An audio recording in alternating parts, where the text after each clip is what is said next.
On est en 1540, à Rome, au Vatican. C'est une tour des vents. Qu'est-ce que c'est qu'une tour des vents? C'est un observatoire astronomique? Dans la marine à voile, dans la marine en bois autrefois, on n'orientait pas le bateau selon le nord, le sud, l'est et l'ouest. On l'orientait selon le vent.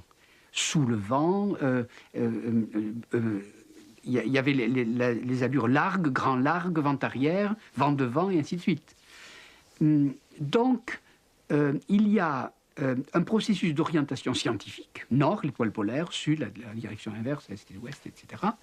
Mais il y a aussi dans le peuple, et même encore, et même c'est une tradition très vivante qui date de la plus haute antiquité, que le paysan ou le marin, c'est-à-dire l'usager réel des pratiques extérieures, extérieures pour la terre, le paysan, extérieur pour l'eau, le marin, s'orientait sur la climatologie ou la météorologie et non pas sur l'astronomie.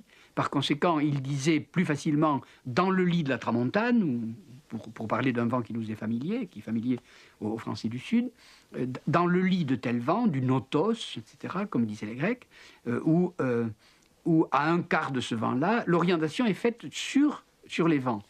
Alors je crois bien que la tour des vents, dans ce cas-là, donnait la direction des vents dominants du lieu en question. Il y a là deux mondes presque. Le monde astronomique et le monde météorologique, qui sont deux mondes très différents, avec des systèmes très différents, mais aussi des traditions historiques très différentes, et presque des traditions sociales et professionnelles différentes. Le paysan et le marin sont dans la météorologie, le savant est plutôt dans l'astronomie. Alors l'orientation a deux histoires complémentaires. Pourtant, on dit souvent des voyageurs ou des marins qu'ils s'orientent avec le ciel, avec les étoiles. Certes, plus le voyageur est scientifique, plus le voyageur est cartographe, plus il s'oriente avec les 4 points cardinaux traditionnels, plus le voyageur est un marin-pêcheur qui est dans la tradition professionnelle, plus il s'oriente sur les vents et les courants.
En quelque sorte, le vent, ce sont les points cardinaux, les directions, mais inscrites sur le sol.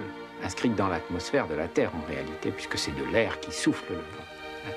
Et les directions inscrites dans les étoiles, la polaire pour le nord, l'ouest ou l'est pour le coucher ou le lever du soleil, ce sont des directions inscrites dans le ciel.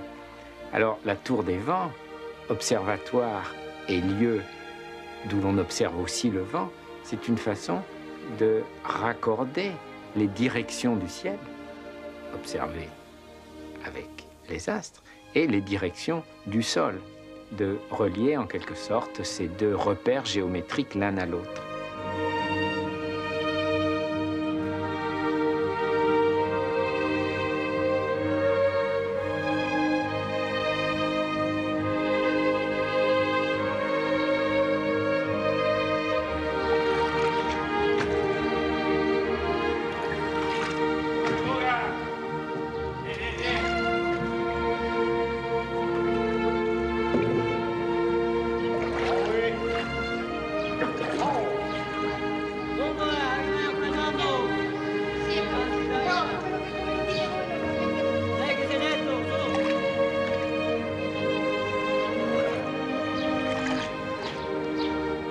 En 1600, en Hollande, les enfants d'un lunetier s'amusent avec des petits verres et inventent la lunette pour voir loin. Galilée s'en sert et la braque sur le ciel. Pourquoi l'invention de la lunette arrive-t-elle si tard dans l'histoire de l'astronomie? Si vous pensez à une goutte de rosée déposée sur une feuille au matin, on sait bien que cette goutte donne de la feuille sur laquelle elle est déposée une image agrandie, elle fonctionne comme une loupe. De là à faire une perle de verre qui ait les mêmes propriétés, on peut penser que cette étape a été franchie, et d'ailleurs c'est plus ou moins attesté par des documents antérieurs à l'époque de Galilée. On dit même que des silex transparents trouvés en Mésopotamie et conservés, je crois, au British Museum, pourraient avoir joué la fonction de loupe dans une antiquité beaucoup plus reculée. Mais entre mimer en quelque sorte un objet naturel comme une goutte d'eau, dont on a constaté qu'il grossissait en faisant une loupe, et fabriquer un instrument d'optique comme l'est la lunette astronomique de Galilée, ou comme le sera le microscope, peu de temps après, il y a une démarche, il y a une étape à franchir. Et quelle est-elle, cette étape? Eh bien, je crois qu'il s'agit du passage du savoir empirique, de l'observation, ça marche, hein, la goutte d'eau, la perle de verre, font loupe, à la construction d'un objet qui a une fonction dont on comprend pourquoi ça marche. Parce que quand on comprend pourquoi ça marche, même avec un modèle très simple, l'optique géométrique à l'époque de Galilée était rudimentaire, mais la compréhension, même rudimentaire du pourquoi, permet à l'objet technique, à la loupe, au microscope, de faire un pas immense en avant. Et c'est peut-être là la réponse à la question que vous posez.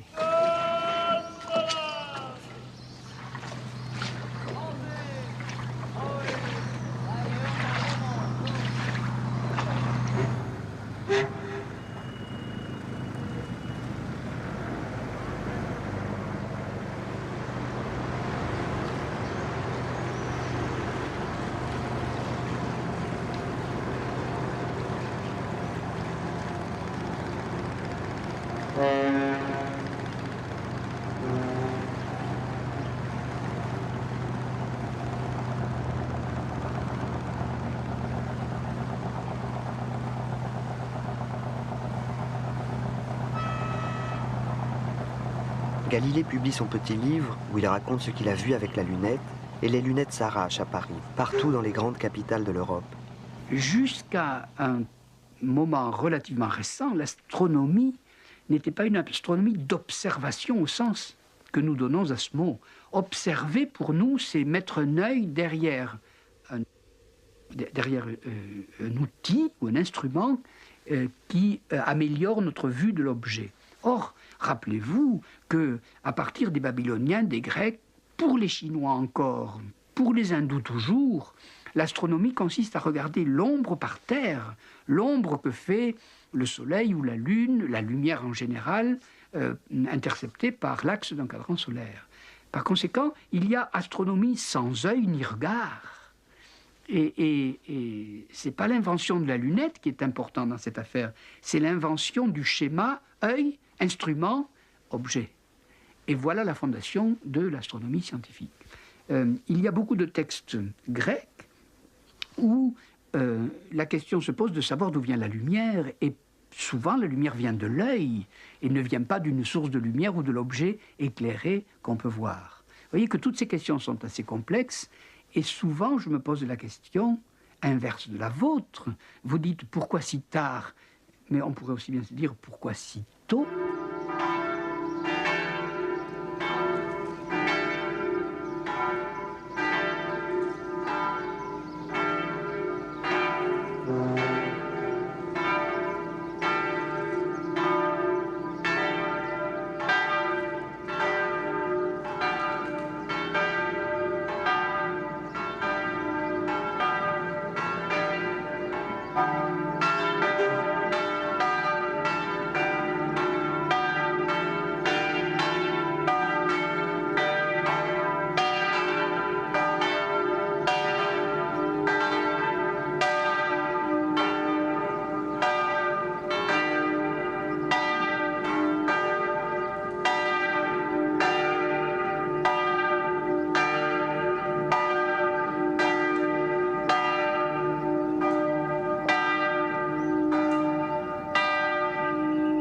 Galilée, c'est un grand moment de l'astronomie. C'est le grand tournant entre avant l'Antiquité, le Moyen-Âge, la Renaissance et les temps modernes. Et ce tournant, il est marqué par le fait que Galilée, pour la première fois dans l'histoire de l'humanité, observe le ciel, les astres, Jupiter, le Soleil, avec un œil agrandi. Au lieu d'être limité, comme tous l'ont été jusqu'à lui, par les quelques dizaines de millimètres carrés de la pupille de l'œil, auquel chacun est limité, Galilée soudain se dote d'un œil qui collecte 100 fois plus de lumière, des centaines de fois plus de lumière, parce que il trouve le moyen, à l'aide de la lunette astronomique, de rassembler toute la lumière collectée par l'objectif de la lumière, ce mot objectif si lié à observatoire, de rassembler toute cette lumière et de la faire pénétrer dans son œil. Il a ainsi acquis, brusquement, la capacité de voir des objets astronomiques avec un œil agrandi. Alors, du même coup, le ciel n'est plus constitué de petits points lumineux, puisqu'on y voit beaucoup mieux.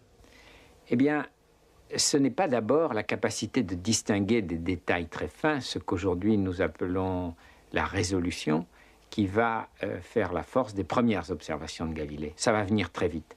Mais les premières observations, c'est par exemple la découverte des satellites de Jupiter, qui sont des objets si peu lumineux que les voir à l'œil nu est pratiquement impossible.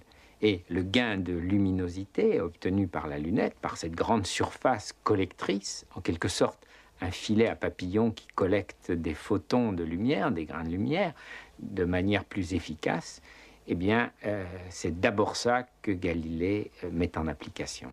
Galilée, qu'a-t-il observé? Molte cose fondamentali.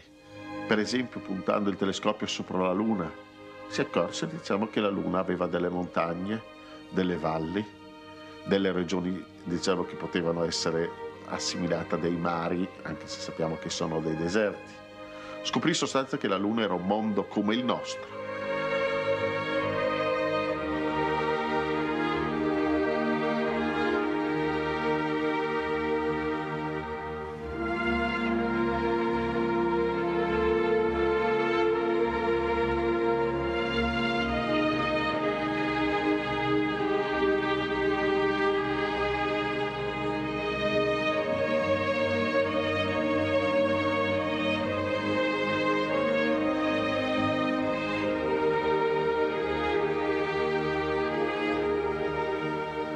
Poi Giove, vide che intorno a Giove c'erano 4 satelliti, le lune medicee che lui dedicò alla famiglia dei Medici, ed è proprio dal moto di queste lune intorno al corpo centrale Giove che lui ebbe in un certo senso la conferma della teoria copernicana, per cui i corpi piccoli ruotano intorno ai corpi grandi e come le lune di Giove girano intorno a Giove, così i pianeti girano intorno al Sole.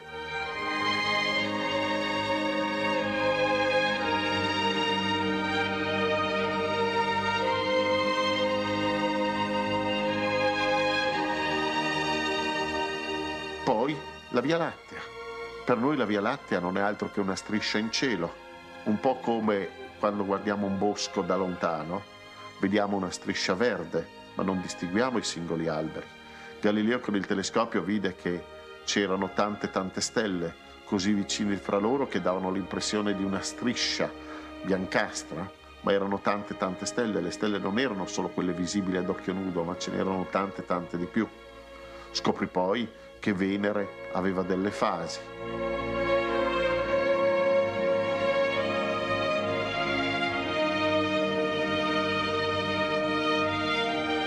E arrivò anche a capire che Saturno aveva delle deformazioni, quelle che noi sappiamo oggi essere gli anelli.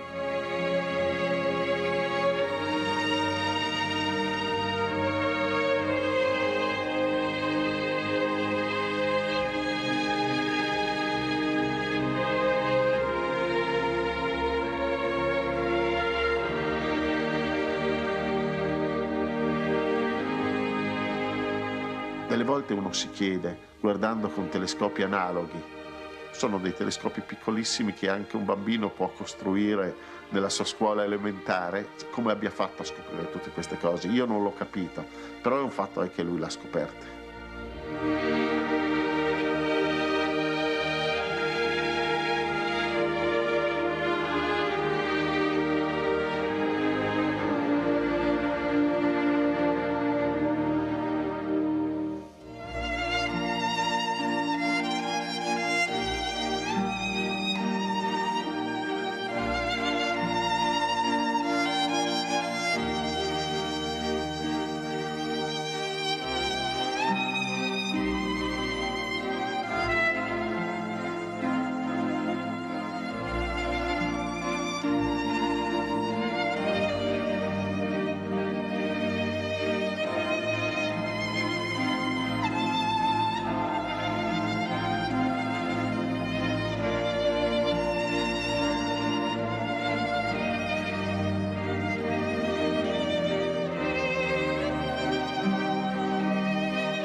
Pourquoi Galilée n'utilise-t-il qu'un seul œil? Pourquoi pas deux?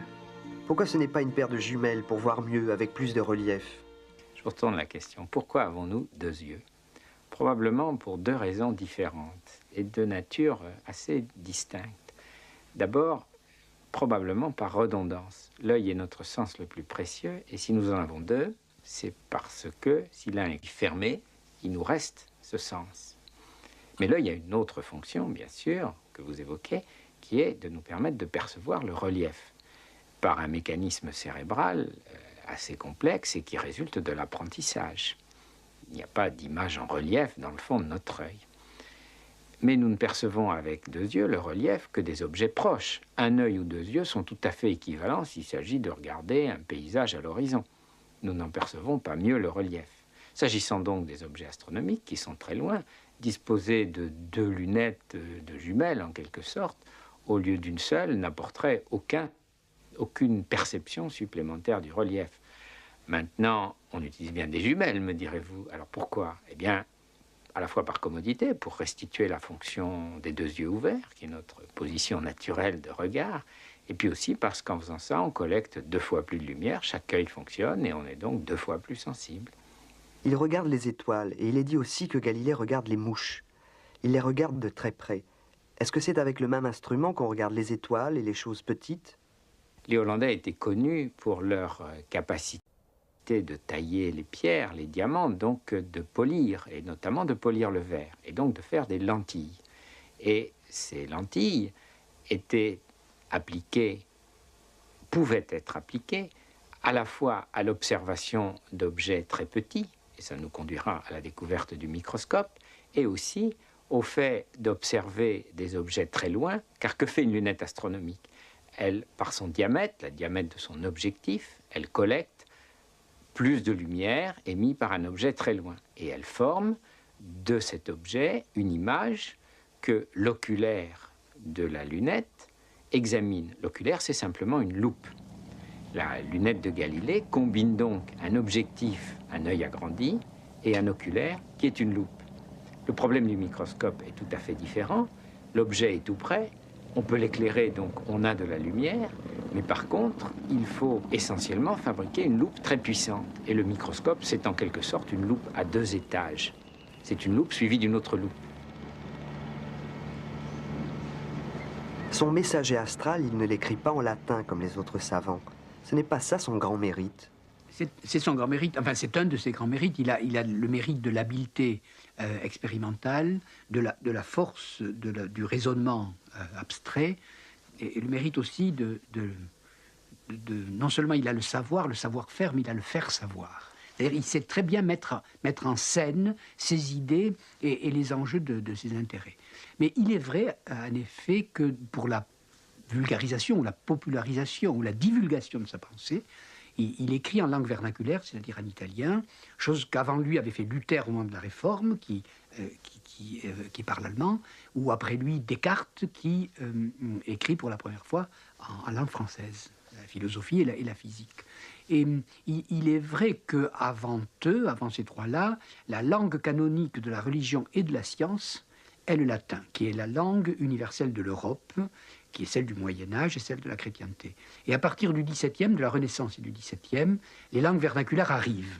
Et Galilée a le mérite pour l'italien, mais il n'est pas le seul, puisque dans les autres pays d'Europe, le même événement a lieu. C'est aussi un clin d'œil pour se chercher des alliés. Il se fait contre l'institution qui va le condamner un peu plus tard, des alliés dans le bon peuple de Florence, tout heureux de savoir ce qui se passe dans le ciel. Donc il utilise aussi cette soif de connaître les phénomènes du ciel qui est présente en chacun d'entre nous et dans les Florentins du début du XVIIe comme dans l'homme d'aujourd'hui, pour à la fois être le savant moderne heureux de faire connaître ce qu'il découvre et aussi se faire des alliés.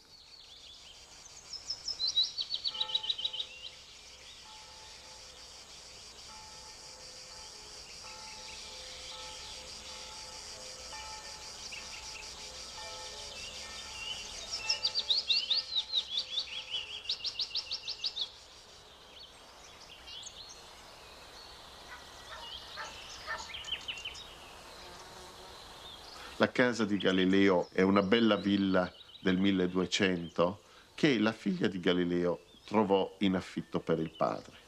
La figlia di Galileo era una suora in un convento, anche questo appunto qui vicino, e all'epoca in cui Galileo subiva l'Inquisizione, era continuamente sotto processo, doveva fare il commuter fra Roma e Firenze, gli fu trovata questa casa, dove poi, una volta terminato il processo, lui si trovò in relativo isolamento. Galileo era già praticamente cieco. L'importanza delle sue scoperte, il fatto che per la prima volta, in fondo, con i suoi strumenti, aveva fatto vedere che non c'era solo la Terra, ma che la Luna era un altro mondo, con le montagne, con le valli, che Giove aveva dei satelliti. Ci aveva fatto capire, per così dire, che la Terra non è sola, e non dal punto di vista delle convinzioni filosofiche, come Giordano Bruno, ma dal punto di vista dell'osservazione. o in fisica della sperimentazione. Tutto questo qui io penso che Galileo lo volesse trasmettere nella lingua che la gente più facilmente capiva, in italiano, e questo qui probabilmente è un fatto altrettanto importante quanto le scoperte medesime. Comunque Galileo in questa casa passò gli 11 anni finali della sua vita, ci è morto, e questo qui, diciamo, oggi è un monumento nazionale, diciamo, ed è un monumento a una delle più grandi vicende ben note, diciamo, no, nella storia della scienza, il conflitto fra il potere precostituito, le convinzioni a priori e invece l'affermazione di delle verità che la scienza man mano scopre e vuol far progredire.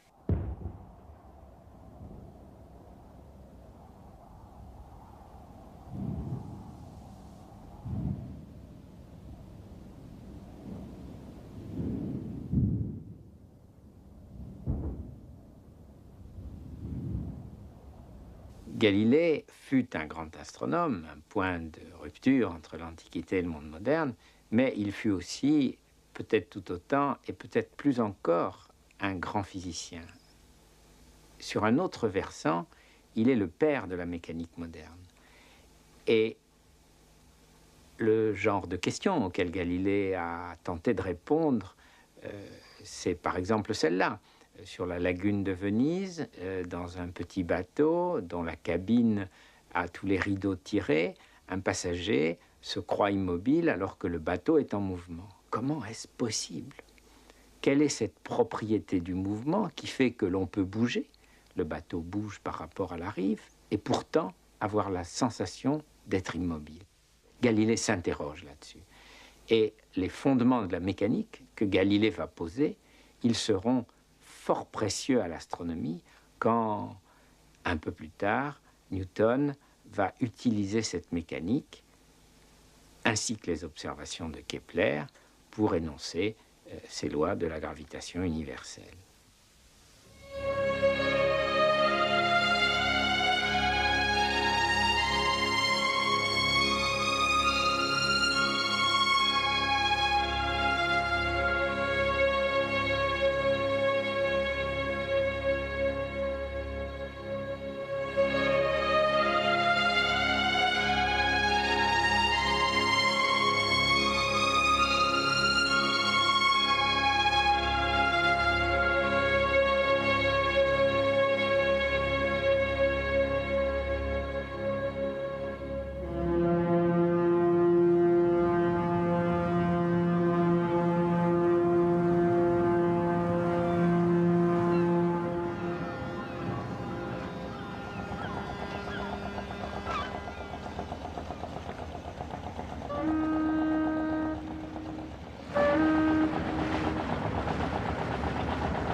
Peu après Galilée, les jésuites quittent Venise et s'en vont en Chine.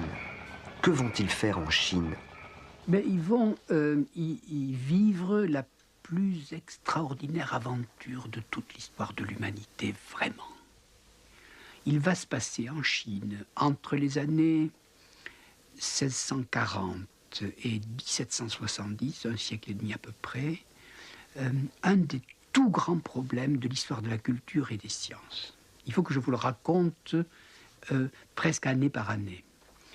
En 1601, c'est-à-dire au tout début du XVIIe siècle, bien après que François Xavier se soit arrêté aux portes de la Chine, le père Rixi, jésuite italien, organise la mission à Pékin.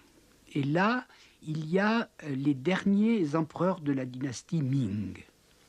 Et à partir de 1644, la dynastie mandchoue s'installe. Et elle va connaître deux grands empereurs, Sun-Chi, je m'excuse de la prononciation, et celui qui va lui succéder en 1664-68, ça va être Kang He, qu'on appelle le Louis XIV chinois. Parce que là, il va régner à peu près autant que Louis XIV. Et arrive donc en Chine un parti de jésuites européens, certains allemands comme Adam Schall, certains belges comme le père Verbiest, et certains français. Il y a 6 ou 7 français qui s'appellent Lecomte, Bouvet, enfin des noms qui devraient être vraiment très célèbres. Et ils vont vivre là, je le répète, une extraordinaire aventure. Laquelle? Ils partent et ils sont tous savants. Ils sont mathématiciens et ils sont astronomes. Et en pénétrant dans le territoire chinois, ils commencent à avoir contact non seulement avec la population, mais avec les notables, et ils finissent à Pékin, à la cour de l'empereur. Et là, il se passe la rencontre, l'intersection à la fois de l'espace et du temps. C'est-à-dire que la science européenne va rencontrer la science chinoise, et que d'autre part, la science chinoise est tributaire de la plus vieille histoire de l'Asie. C'est-à-dire que le calendrier chinois est tenu par des mathématiciens musulmans qui eux-mêmes ont continué dans le Moyen-Orient la plus ancienne tradition babylonienne. Donc on a là une sorte d'échangeur entre la science chinoise, la science musulmane, la science babylonienne des anciens et la science moderne. Tout d'un coup, enfin, comme si la rencontre historique se passait là, à Pékin. Les jésuites demandent à l'empereur d'arbitrer 2 concours. Et en 1645, le 1er septembre, Adam Schall, le jésuite allemand dont je vous parlais, fait un pari et il dit nous allons prévoir la date et l'heure précise d'une éclipse. Il s'agissait de l'éclipse du 1er septembre. Et là, on fait le pari et le jésuite annonce qu'il y aura une éclipse le 1er septembre à telle heure. Elle commencera à telle heure, elle se terminera à telle autre heure. Et il met au défi le mathématicien musulman qui est le mathématicien officiel de la cour de la prédire. Et voilà que le résultat est triomphal pour les jésuites et que le mathématicien classique se trompe énormément, de plusieurs semaines, voire plusieurs mois.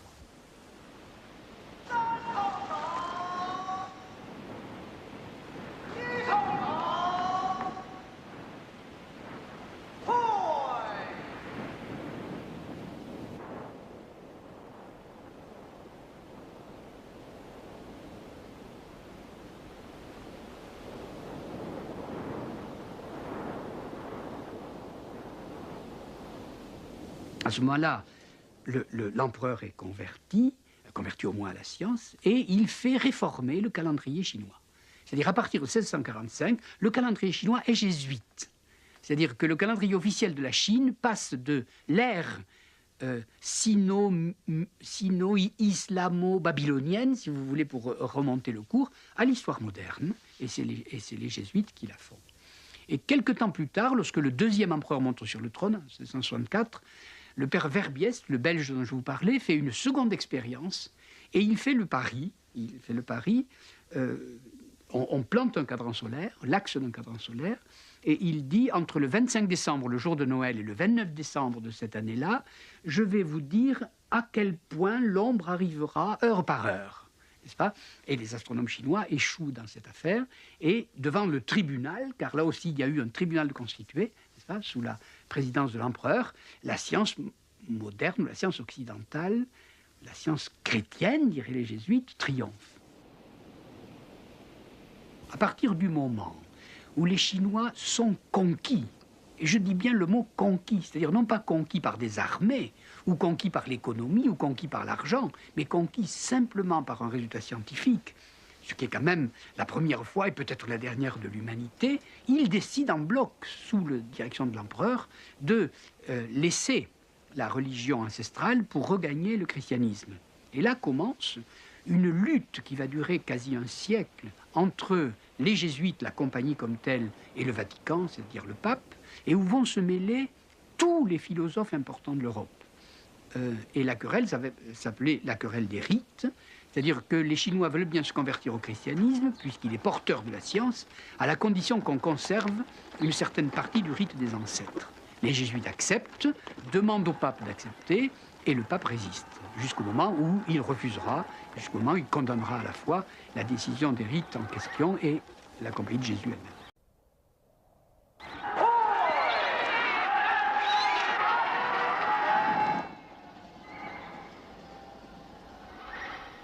Pourquoi le pape refuse?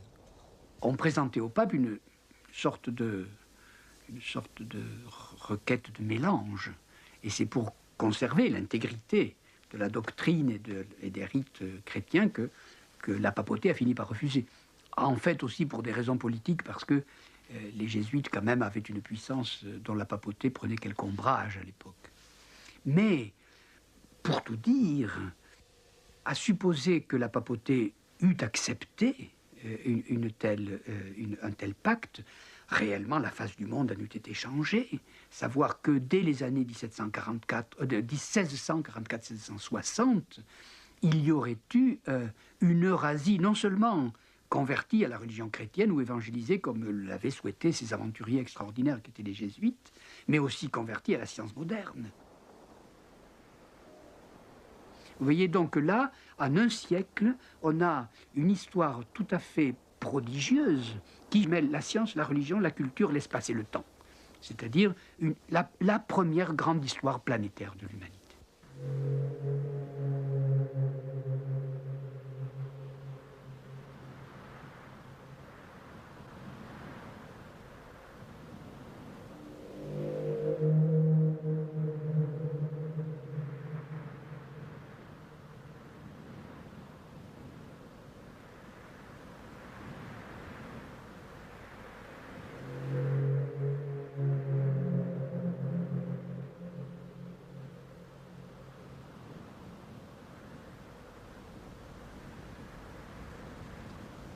Ce sont aussi les jésuites qui ont construit l'observatoire de Pékin et ses instruments. 首先是传教士南怀仁在古观象台上做了6件仪器，这6件仪器呢以天球仪为主，再加上其他的一些东西，就是我们通常把它管它叫做清初6仪，就是清代初期做了6件东西。因为他们最起初的动机并不是想在中国传送天文学，而主要是呢想在这里头传教，有他的这个有一种类似有点投机的想法。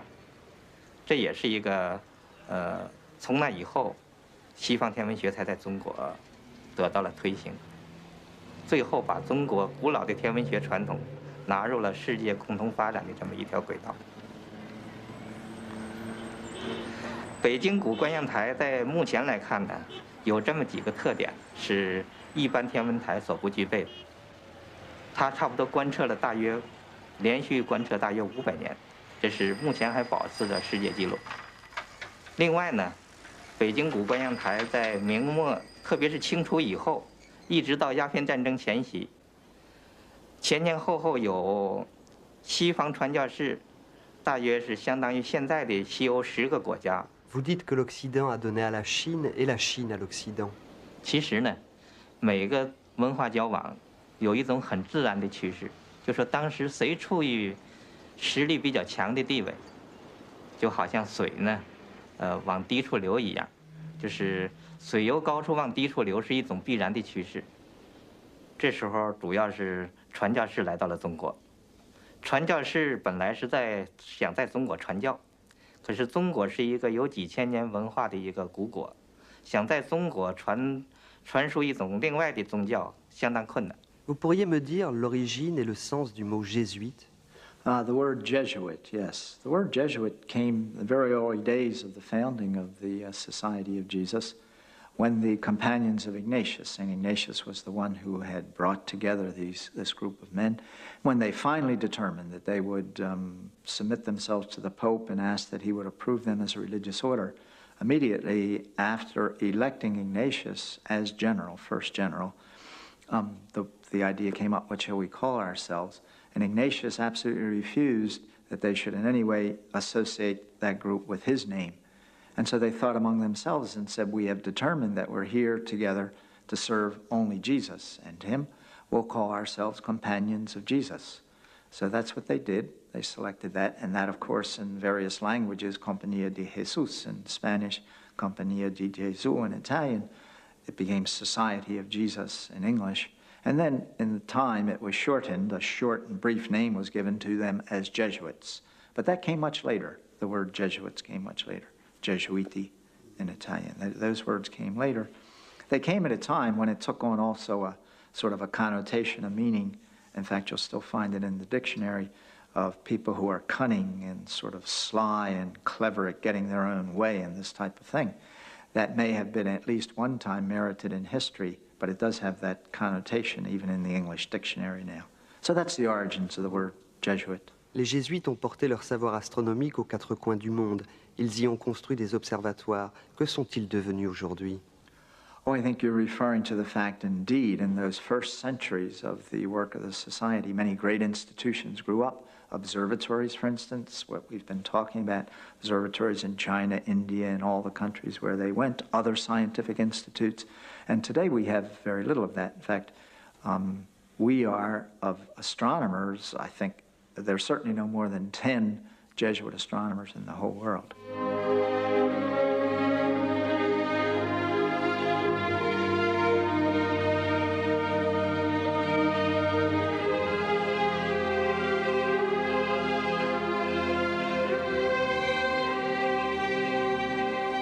Le père Verbiest,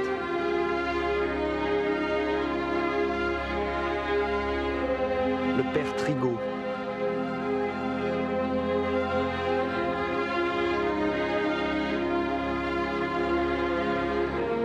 Adam Schall,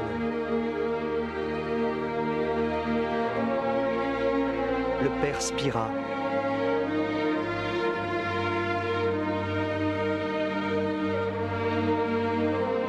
Matteo Ricci,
Pendant que les jésuites sont en Chine, à l'Observatoire de Paris, un astronome danois, Olaus Rømer, découvre et mesure la vitesse de la lumière.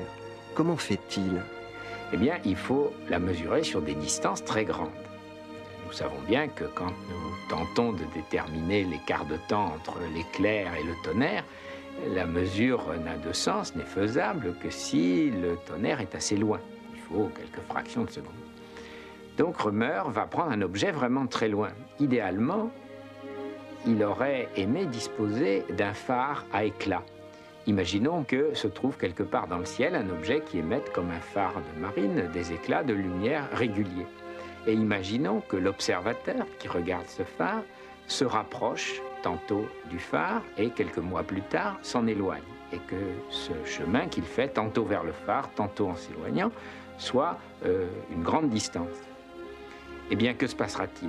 Quand il se rapproche du phare, le temps mis à la lumière pour lui parvenir et séparant deux éclats sera progressivement plus petit. Et au contraire, quand il s'éloigne du phare, ce temps sera progressivement plus grand. Et bien entendu, si l'observateur connaît la distance qui le sépare du phare et le chemin qu'il parcourt, entre le point le plus éloigné et le point le plus proche, il pourra calculer la vitesse de la lumière en mesurant les variations de période des éclats du phare. Eh bien, c'est ce que fait Rømer. Comme phare, il prend l'éclipse des satellites de Jupiter qui tournent de façon très régulière autour de la planète et passent toutes les quelques heures derrière la planète. Il a donc un phénomène régulier, une espèce d'horloge de lumière. Et pour lui donner le mouvement d'approche et de recul du phare, eh bien, il utilise simplement le mouvement de la Terre sur son orbite, qui tantôt amène la Terre plus près de Jupiter et tantôt l'en éloigne. Et muni de ces deux outils, eh bien, il détermine avec une précision tout à fait remarquable pour l'époque la vitesse de la lumière.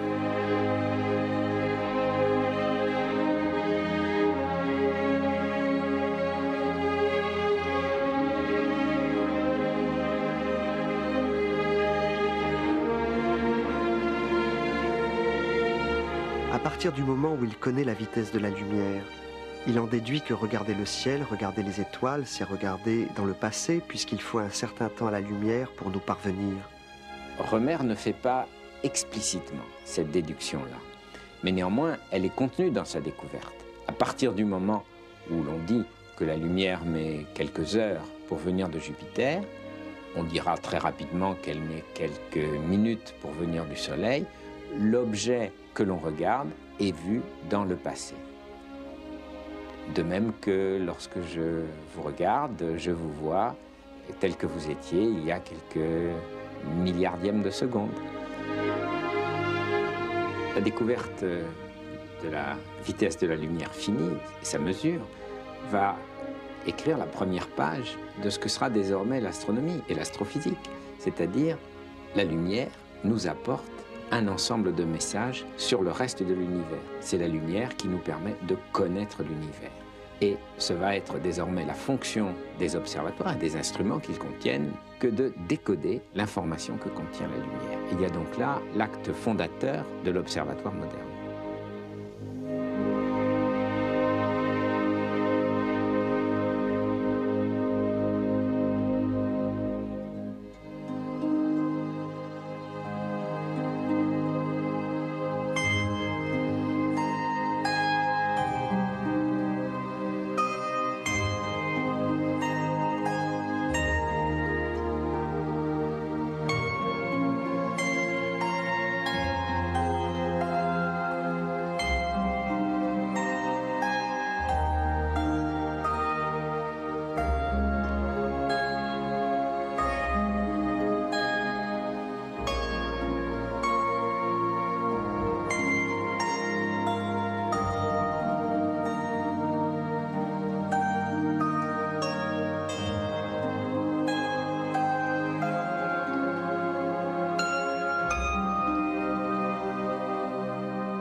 Ou un instrument qui améliore notre vue de l'objet. Or, rappelez-vous qu'à partir des Babyloniens, des Grecs, pour les Chinois encore, pour les Hindous toujours, L'astronomie consiste à regarder l'ombre par terre, l'ombre que fait le Soleil ou la Lune, la lumière en général, interceptée par l'axe d'un cadran solaire. Par conséquent, il y a astronomie sans œil ni regard. Et ce n'est pas l'invention de la lunette qui est importante dans cette affaire, c'est l'invention du schéma œil, instrument, objet. Et voilà la fondation de l'astronomie scientifique. Il y a beaucoup de textes grecs où la question se pose de savoir d'où vient la lumière, et souvent la lumière vient de l'œil et ne vient pas d'une source de lumière ou de l'objet éclairé qu'on peut voir. Vous voyez que toutes ces questions sont assez complexes, et souvent je me pose la question inverse de la vôtre. Vous dites pourquoi si tard, mais on pourrait aussi bien se dire pourquoi si tôt.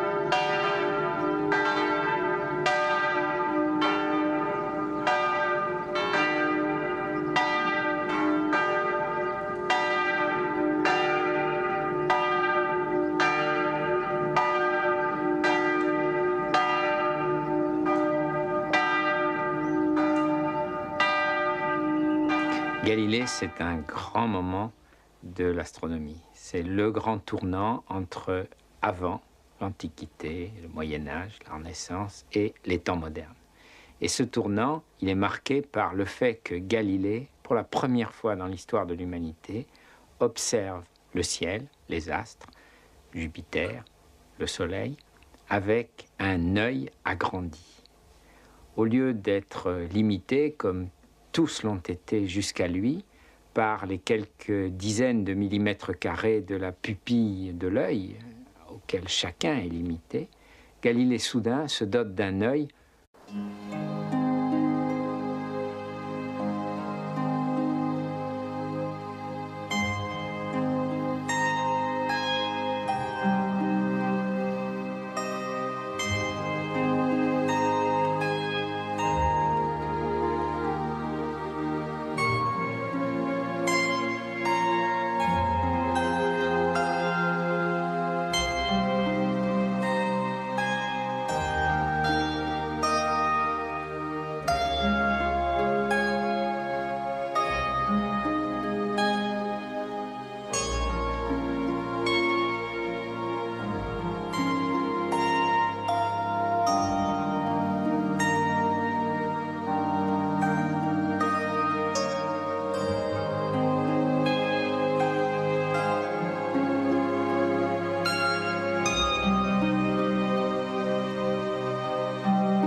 est en 1540, à Rome, au Vatican. C'est une tour des vents. Qu'est-ce que c'est qu'une tour des vents? C'est un observatoire astronomique? Dans la marine à voile, Là, à faire une perle de verre qui ait les mêmes propriétés, on peut penser que cette étape a été franchie, et d'ailleurs c'est plus ou moins attesté par des documents antérieurs à l'époque de Galilée. On dit même que des silex transparents trouvés en Mésopotamie et conservés, je crois, au British Museum, pourraient avoir joué la fonction de loupe dans une antiquité beaucoup plus reculée. Mais entre mimer en quelque sorte un objet naturel comme une goutte d'eau, dont on a constaté qu'il grossissait en faisant une loupe, et fabriquer un instrument d'optique comme l'est la lunette astronomique de Galilée, ou comme le sera le microscope, peu de temps après, il y a une démarche, il y a une étape à franchir. Et quelle est-elle, cette étape? Eh bien, je crois qu'il s'agit du passage du savoir empirique, de l'observation, ça marche, hein, la goutte d'eau, la perle de verre, font loupe, à la construction d'un objet qui a une fonction dont on comprend pourquoi ça marche. Parce que quand on comprend pourquoi ça marche, même avec un modèle très simple, l'optique géométrique à l'époque de Galilée était rudimentaire, mais la compréhension, même rudimentaire du pourquoi, permet à l'objet technique, à la loupe, au microscope, de faire un pas immense en avant. Et c'est peut-être là la réponse à la question que vous posez.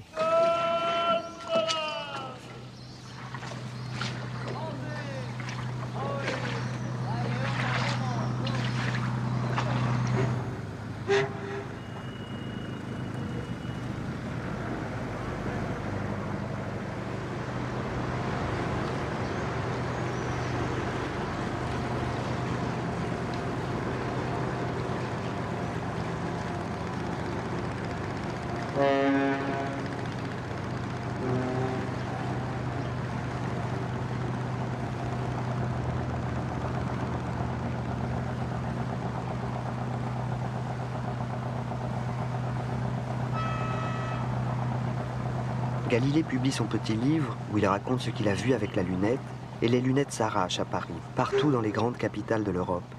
jusqu'à un moment relativement récent, l'astronomie n'était pas une astronomie d'observation au sens que nous donnons à ce mot. Observer, pour nous, c'est mettre un œil derrière un outil.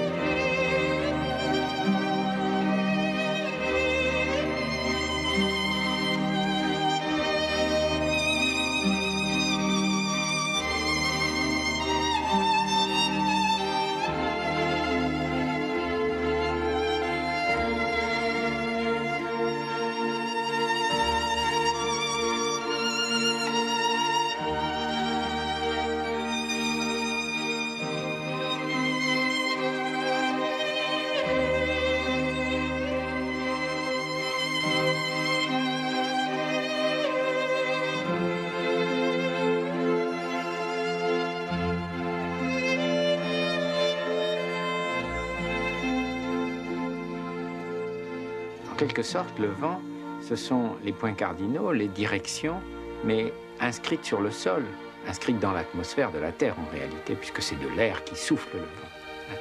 Et les directions inscrites dans les étoiles, la polaire pour le nord, l'ouest ou l'est pour le coucher ou le lever du soleil, ce sont des directions inscrites dans le ciel. Alors la tour des vents, observatoire et lieu d'où l'on observe aussi le vent, c'est une façon de raccorder les directions du ciel, observées avec les astres, et les directions du sol, de relier en quelque sorte ces deux repères géométriques l'un à l'autre.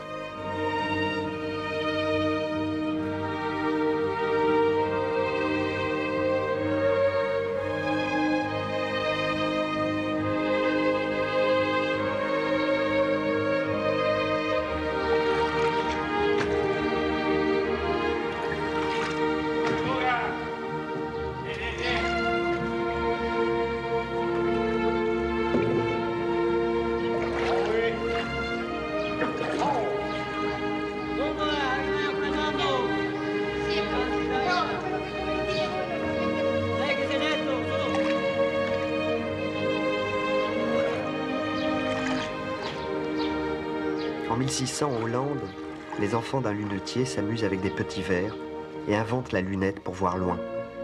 Galilée s'en sert et la braque sur le ciel. Pourquoi l'invention de la lunette arrive-t-elle si tard dans l'histoire de l'astronomie?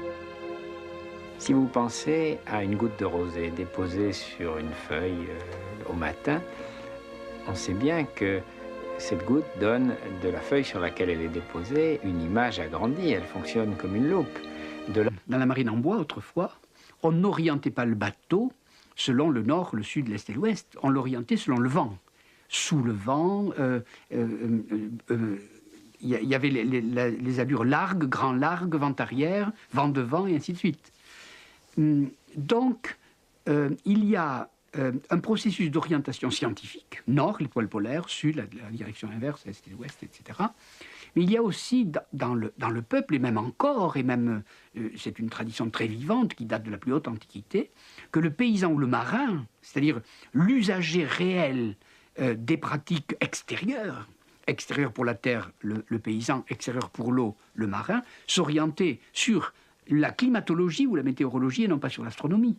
Par conséquent, il disait plus facilement dans le lit de la tramontane, ou pour parler d'un vent qui nous est familier, qui est familier aux Français du Sud, dans le lit de tel vent, du notos, etc., comme disaient les Grecs, où à un quart de ce vent-là, l'orientation est faite sur les vents. Alors je crois bien que la tour des vents, dans ce cas-là, donnait la direction des vents dominants du lieu en question. Il y a là deux mondes presque. Le monde astronomique et le monde météorologique, qui sont deux mondes très différents, avec des systèmes très différents, mais aussi des traditions historiques très différentes, et presque des traditions sociales et professionnelles différentes. Le paysan et le marin sont dans la météorologie, le savant est plutôt dans l'astronomie. Alors l'orientation a deux histoires complémentaires. Pourtant, on dit souvent des voyageurs ou des marins qu'ils s'orientent avec le ciel, avec les étoiles. Certes, plus le voyageur est scientifique, plus le voyageur est cartographe, plus il s'oriente avec les 4 points cardinaux traditionnels, plus le voyageur est un marin-pêcheur qui est dans la tradition professionnelle, plus il s'oriente sur les vents et les courants.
En 1540, à Rome, au Vatican, c'est une tour des vents. Qu'est-ce que c'est qu'une tour des vents? C'est un observatoire astronomique? Dans la marine à voile, dans la marine en bois autrefois, on n'orientait pas le bateau selon le nord, le sud, l'est et l'ouest. On l'orientait selon le vent. Sous le vent, il y avait les allures largues, grand largue, vent arrière, vent devant, et ainsi de suite. Donc, il y a un processus d'orientation scientifique, nord, l'étoile polaire, sud, la direction inverse, est et l'ouest, etc. Mais il y a aussi dans le peuple, et même encore, et même c'est une tradition très vivante qui date de la plus haute antiquité, que le paysan ou le marin, c'est-à-dire l'usager réel des pratiques extérieures pour la terre, le paysan, extérieur pour l'eau, le marin, s'orientait sur la climatologie ou la météorologie et non pas sur l'astronomie. Par conséquent, il disait plus facilement dans le lit de la tramontane, ou pour parler d'un vent qui nous est familier, qui est familier aux Français du Sud, dans le lit de tel vent, du notos, etc., comme disaient les Grecs, où à un quart de ce vent-là, l'orientation est faite sur les vents. Alors je crois bien que la tour des vents, dans ce cas-là, donnait la direction des vents dominants du lieu en question. Il y a là deux mondes presque. Le monde astronomique et le monde météorologique, qui sont deux mondes très différents, avec des systèmes très différents.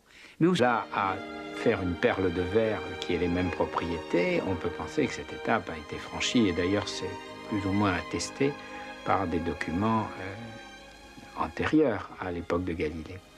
On dit même que des silex transparents trouvés en Mésopotamie et conservés, je crois, au British Museum, pourraient avoir joué la fonction de loupe dans une antiquité beaucoup plus reculée.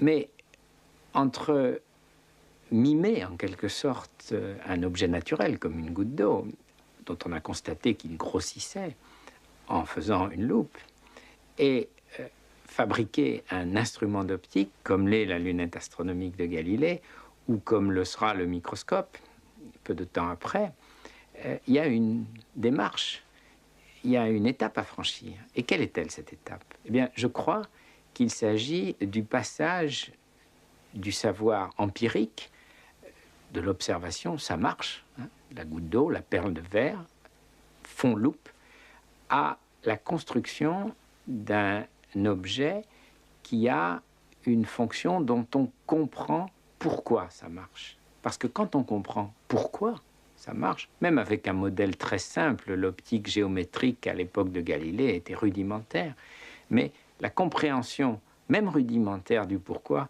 permet à l'objet technique, à la loupe, au microscope, de faire un pas immense en avant. Et c'est peut-être là la réponse à la question que vous posez.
En quelque sorte, le vent, ce sont les points cardinaux, les directions, mais inscrites sur le sol, inscrites dans l'atmosphère de la Terre en réalité, puisque c'est de l'air qui souffle le vent.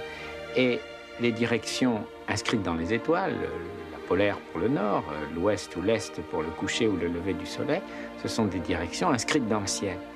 Alors la tour des vents, observatoire et lieu d'où l'on observe aussi le vent, c'est une façon de raccorder les directions du ciel, observées avec les astres, et les directions du sol, de relier en quelque sorte ces deux repères géométriques l'un à l'autre.